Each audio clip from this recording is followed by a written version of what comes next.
114 pesos lang, may chicken inasal ka na at naka-only rice ka pa. Bagong ihaw yung mga manok nila at bawat table dito merong chicken oil. Mapaparami yung kanin nyo dito kasi masarap yung timpla nila sa inasal. Isa na naman nga to sa sinuggest nyo sa amin sa comment section kaya ito napadayo kami dito sa may Bros Inasal. Yung pwesto nila ay nasa may Eastwood Phase 6 sa may Barangay San Isidro, Montalban, Rizal. Nag-commute nga lang kami papunta doon at simula dito sa may Louvers sumakay kami ng kulay orange na tricycle. Kung meron naman kayo sasakyan, pwede nyong ipin sa Google Maps ang Bros Inasal. Ito yung nearest landmark nila, yung Save More. Tapos onting abante na lang simula doon, makikita nyo na tong pwesto nila na kulay green. Meron sila ditong parking sa harap kung may dala kayong motor. Yung store hours nila dito simula 10 AM hanggang 10 PM. Medyo maliit lang yung store nila dito pero marami naman silang mga lamesa at upuan. Kung grupo kayo, pwede nyo pagdikit-dikitin yung mga lamesa. Maganda nga ayain yung mga tropa dito kasi tingnan nyo, affordable lang yung mga meal nila. At ayan nga, makikita nyo yung BR2, 114 pesos, naka-only rice ka na. Bukod dito, meron pa silang mga dessert tsaka milkshake. Habang naghihintay kaming maluto yung order namin, binigyan na kami nitong sinigang soup. At gumawa na rin kami ng masarap na sausawan sa inasal na toyo mansi na may sili. Bago ma-serve sa amin yung mga inasal, naghintay lang kami ng 15 minutes. At ito yung in-order namin, yung BR1 na pecho at BR2 na paa. Ito yung pinakamura, yung BR2 na 114 pesos. Yung pagkakaihaw dito sa may paa, juicy pa. May nalalasahan nga akong tanglad at matitikman nyo na matagal nang namarinate itong manok. Kasi hindi lang sa balat ng manok yung lasa, kundi nanunuot din ito sa mga laman. Sa size naman ng manok, medyo maliit ito dahil ito yung pinakamura. Pero pwede na to sa 114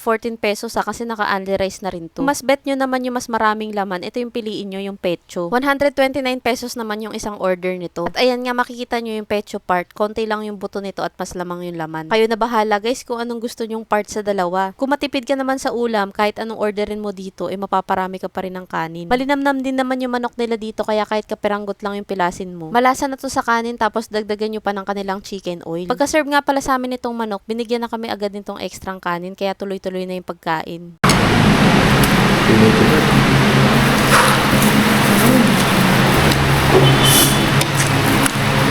Yung mga meal nga pala, kung gusto nyo may kasamang drinks, mag-a-add lang kayo ng 15 pesos. Pero kami, ito na yung in-order namin, yung cucumber pitcher. 75 pesos naman yung isa nito. Natakam lang din talaga kami sa flavor na to kasi diba kadalasan iced tea o kaya naman soft drinks yung kapartner ng inasal. Try nyo rin tong flavor na to kasi ang sarap, ang lakas maka-refresh. Na-enjoy nga namin lahat ng kinain namin dito sa may Bros Inasal. Kaya guys, kung naghahanap kayo kung saan magtatanghalian o kaya naman dinner, try nyo na rin dayuhin tong pwesto nila kasi masarap yung timpla sa chicken. Plus sa murang halaga na 114 pesos, naka-only rice ka pa. Kaya naman dayuhin nyo na rin tong pwesto nila dito sa may Eastwood Phase 6 sa may Barangay San Isidro, Montalban, Rizal. Marami pa nga pala kaming i-share sa inyo na food trip kaya huwag nyo kalimutang i-follow ang aming mga social media accounts.